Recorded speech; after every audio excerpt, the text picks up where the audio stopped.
So my next dish. So these are the aduki beans which I cooked yesterday. God, it's really hard to see them, isn't it, in this light? See if I can improve this at all.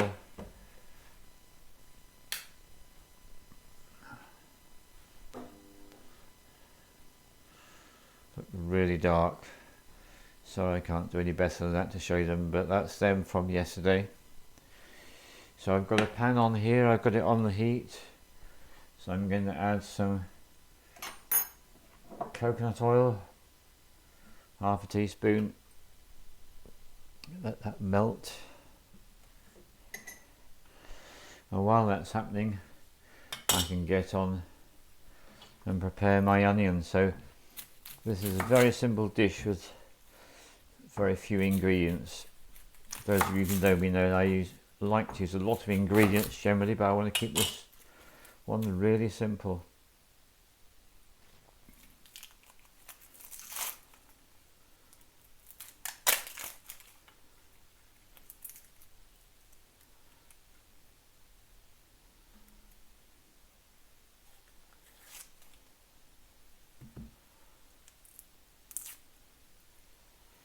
And what I like to do is all my vegetable waste bits is to realise it's not waste, it's actually nutrition. It's nutrition for the plants growing in the garden and the polytunnel. So all these bits go into the compost bin, and when it's full it goes out into the compost heap and starts fermenting with everything else that's already there. Fermentation is such a big part of my life, fermenting cabbage and vegetables to become kimchi, and fermenting a whole bunch of other things too. So I'm going to slice into what I call thin half moon shapes. Being left-handed, this is the way I have to do it. You would just reverse. So my fingers are in this position, and that means I can't cut them when I'm slicing. And it means I can actually slice very thin half moon pieces. When they get to a certain point, I just turn it on its side and carry on till it's done. And it gets really small, I can just do this. So when it goes, so that sound tells me that the oil is hot enough, which is nice to know.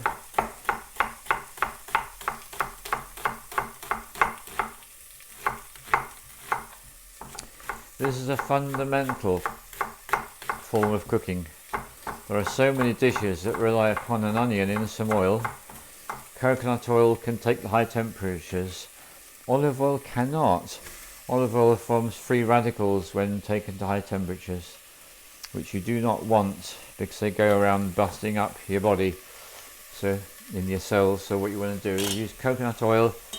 There are a few other oils like peanut oil and so on which are good, and ghee, which is clarified butter. But the other oils, things like hemp oil, olive oil, much better to use those raw in the salads. I had to change a lifetime of habits when I became initiated into the power of coconut oil, so this happens.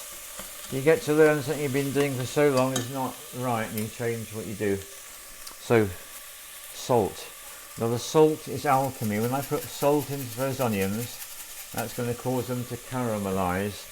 It's the salt and the fire from the ring and the thyme. So as soon as that's mixing, I want to put the lid on. As soon as I put the lid on, you can hear what I'm saying a lot easier. And what's happening now is that the onions are being subjected to salt, the fire and the thyme. Steam is being produced. I can turn down the heat a little bit. And what will happen to them is they will go soft and they will glaze, and eventually, if you left it long enough, they will caramelise. So instead of sitting here chatting, I need to get on. So what I'll do now, when you cut off the ends of the carrot, cut off the smallest amount you can. Otherwise you're just throwing too much of your carrot away in the compost with them. There are many ways to cut carrots. So I'm going to use this method. I cut, I turn 90 degrees, cut, turn 90 degrees, cut, turn 90 degrees. So this is one of the many methods of cutting carrots I learnt on my health counsellor's course. What I'm doing is I'm having each piece of the carrot is going to have the centre and the edge and all the way through. So this is a form of cutting vegetables where I'm actually having a sense of balance and the balance. So now that's interesting. I prefer to go this way. Thought I'd just check that out. I prefer to turn my carrot like this. So it's cut and turn, cut and turn. And this is when you want pieces that are going to have a little bit more of a strong flavour. The smaller the carrot it gets cut up, the more it gets dispersed into the dish. The bigger the pieces, the more the flavour gets concentrated within the actual piece. So this is kind of in the middle of the two.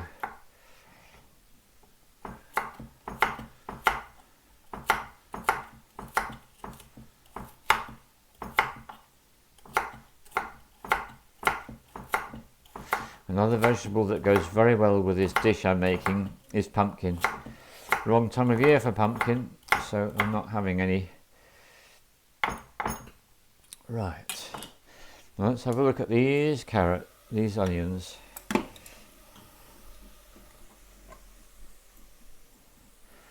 There they are. Now they're already starting to glaze.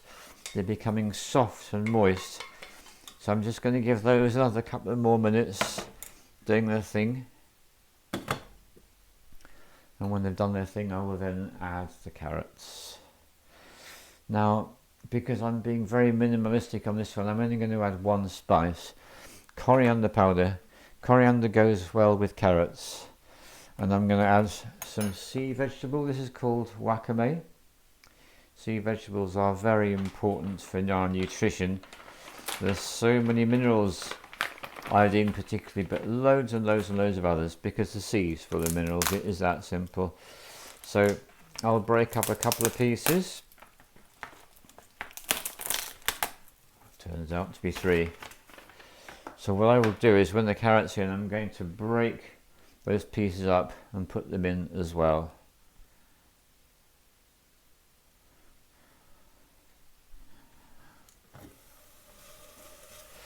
Right, those have softened significantly enough for me to be able to add the carrots. So in they go. And now I'm going to get the wakame, I'm going to break it up into little bits, put those on top.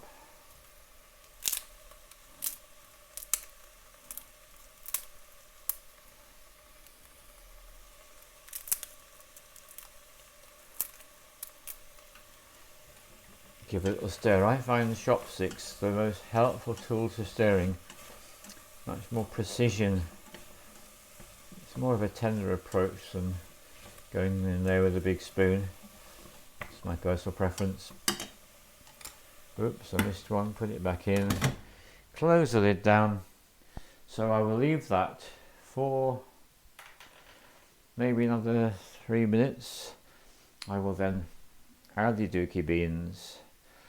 Stir everything up. If it needs a bit of water, I'll give it a bit of water, and I'll simply simmer that dish for about 20 minutes on a low heat. And when that's happened, I'll come back and show you what we do to finish that dish off. But what didn't I do? I didn't put any of the coriander in, did I? Quite right. So I'll have a teaspoon of that and just sprinkle that in over the top. As soon as I add a dry spice, I need to be prepared for the fact that that's going to make the dish drier. I might need to add a little bit of water just to make sure it doesn't burn. Okay, that's it.